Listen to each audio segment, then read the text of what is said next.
First, I broke up with my sociopathic boyfriend, and then he forced me back. It was the worst mistake of my life. For the first 6 months of my relationship with my boyfriend Adam, he was a sweet, caring, and loving man who made me feel like a queen. But when I left my husband, I was Polly, to move in with Adam 6 months into our relationship, Adam totally changed. Literally on the day I moved in with him, his behavior changed so much that looking back on it, it's obvious he knew that he had me. He had rushed me through the divorce process and left me pretty broke that way. And now because I had nowhere to go and little money, he knew I had to do things his way. And he absolutely took advantage of it. He became extremely controlling, jealous, and lazy, expecting me to act like his maid, and he'd often tell me that my biggest duty was intimacy, that if I failed at that, he had no problem throwing me out. He was nothing like the person I thought I had met. The way he treated me progressively got worse and worse. Hanging out with my friends became a burden because of him. He would blow up my phone, guilting me about leaving him alone or not involving him in some way. Yet when I tried to, it was also treated as a burden and inconvenience, as he would huff and puff his way through even the concept of leaving space for anyone but ourselves. 1 month after moving in, we attended my work Christmas party. I had given him the option whether he wanted to go or not. I opened the invitation to him because he had expressed to me over and over that it was important for him that he was involved in my social life. For the full month he knew about it. He insisted that he wasn't going. I took it as him being introverted and didn't push the issue. I let him know that I would make sure he felt welcome if he decided to go, but not to feel obligated. I was surprised when he changed his mind at the last minute and insisted on going, and even more stunned when we went and he actively acted as though he did not want to be there. Everyone there was incredibly welcoming and included him in the festivities and conversation. However, he still practically grumbled the entire night about the whole thing, mumbling insults and critiquing every little part of the party under his breath, as though being there was absolutely awful to have to endure. At one point, after a couple of glasses of wine, my direct manager leaned into Adam and started praising him. She and I were very close, therefore she was intimately familiar with what I had gone through with my not-so-amazing ex-husband. "I am so happy she has you," she belated through wine happy. "You have been absolutely transformative for her. It's so nice to see her finally happy and appreciated." Without missing a beat, Adam grimaced at the comment and quickly snapped back, "You don't effing know me." I honestly didn't believe my ears. It was one of those moments where time stops, and you just know you couldn't have heard that correctly. I sat brewing on it for a minute, and it really got to me. I pulled him outside and asked him what his problem was. I called out his behavior and told him if he was going to act that way, then he could just leave, that if he didn't want to be there, he should have stayed home. He ended up giving a sort of half-baked apology, and we went back inside and finished the party. I remember the drive home that night, staring out the dark window at nothing in particular, in worried silence. I might have messed up, was my only thought through the entire drive. This kind of treatment all started out slow enough, definitely noticeable, but he was not Satan just yet. During the first few months, he did things like waving me away or invalidating my experiences, that I was just dramatizing my experiences, etc. The man who, not 6 months prior, had validated me, my trauma and experiences to the ends of the earth. Now every time I started a story or tried to share anything, even trying to plan out meals for the week, he would openly show annoyance as though I was violating his time and attention. Before I knew it, he was snapping at me over every little thing. If I asked how his day was or talked about my day, I would aggressively shut it down. "Why do you always ask me that? I don't want to talk work at home." "I really don't care about your work." Before I knew it, I couldn't even bring him a plate of breakfast without being snapped at. It was as though he was testing me. When he and I first started dating, he flat out refused to talk about his exes. He refused to name them or discuss any of the issues or lessons learned. They didn't matter, he would claim. They weren't in his life for a reason. It was the same reasoning he also used in reference to my more recent exes. Talking about them, including my now ex-husband, may as well have become off limits. Anytime I brought up either of our exes, he would become incredibly agitated, belittling, and just overall very aggressive. I took this as both an age gap issue, 42 and 28, as I have a tendency to dwell, as well as insecurity and a threat to the life he was trying to build. However, after he moved in and this hot-button topic had been established, several times, he would bring up his exes and how they looked, telling me on more than one occasion he would have never dated me back in the day, and that I was lucky he lowered his standards. I didn't even really know what to say to this. I would laugh it off and shove it in my back pocket. He then started bringing up my looks and accusing me of catfishing him. I had stopped taking care of myself due to the isolation, and had also put on some weight, so most of my clothes that I had once felt great in no longer fit.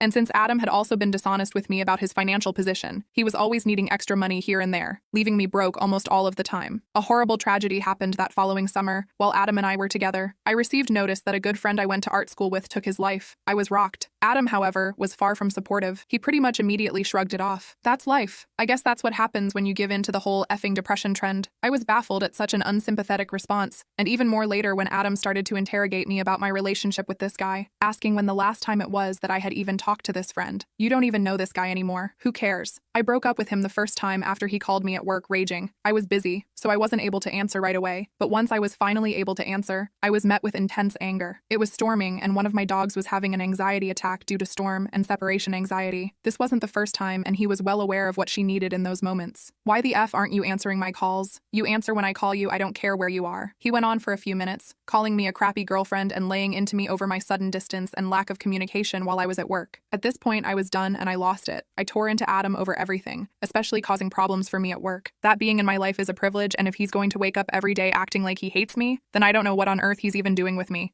I told him that I expected him to get his things and leave. I didn't want him there when I got home, and we could coordinate times for him to come and get the rest. He flat refused, suddenly victimizing himself, claiming he had nowhere to go. "How dare you make me fall in love with you? How dare you take me to meet your father and then dump me?" My manager and her husband ended up following me home that evening because she was concerned for my safety and had offered to let me stay with her for a few days. I will never forget the scene as I walked into my house. My boss stood next to me, watching as this 42-year-old man literally crawled on his knees before me, begging for mercy and communication. At one point, wrapping his arms around my legs, crying into them. "I can't believe this is happening. She's the love of my life, you know that?" he cried to my boss. I couldn't believe what I was witnessing. This was the antithesis of the heartless person I had been spending my days with. I shook him off and went to the back of the house, gathering enough of my things to get me through the next few days, as well as any and all valuables I could think of. It took a few days, but after about a week, Adam started blowing up my phone, apology after apology. Suddenly, he was the man I met again, full of humility and self-awareness. He acknowledged the awful way he had treated me and sent me walls and walls of well-thought-out messages, psychoanalyzing his own behavior, where it comes from, and the ways he knows it needs to change. I took him back. Like a dumb, desperate girl, I took him back. It wasn't long into the second round that he started to guilt me over the breakup.